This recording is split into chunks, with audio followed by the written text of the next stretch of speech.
So professionals are not exempt from vision boarding, from goal setting, and from manifesting their strategic goals. So we asked Yaneek Page, Chief Expansion Officer with Market Entry USA, to share what this looks like in a professional setting, as well as what to do and not to do during the vision manifesting.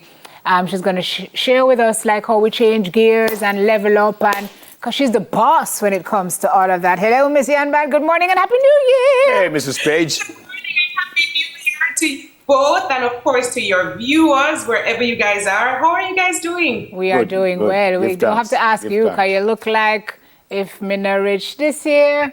I'm trying to go.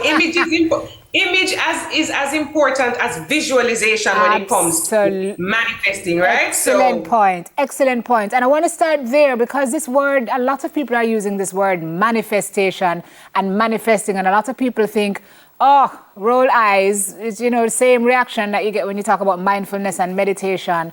But this manifestation thing is a real thing, Yaneek.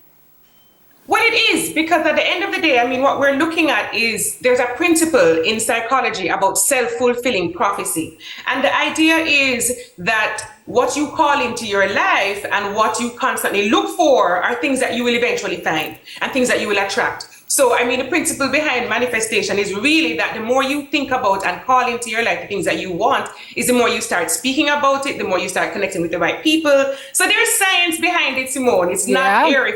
Yeah, and then there's science too that if you write it down and you see it every day and you look at it, that also shifts something in your brain, which is where the vision boarding comes in. A lot of people too roll their eyes about that, but many of us have proven it actually does work. I think the challenge, and that you can help us work through, is how we structure that. I see you mentioned balanced scorecard in this article. So some companies use learning and growth and financial and people as their pillars.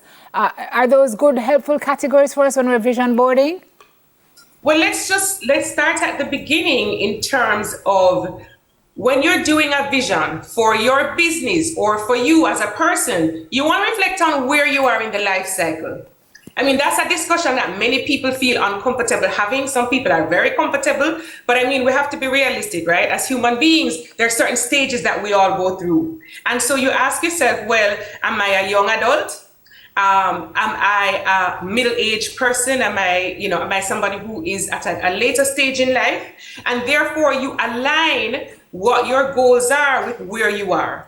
And I think that's really helpful for planning. Now, when it comes to visualization and doing the vision board, what you then do is say, well, based on where I am today, where do I want to go?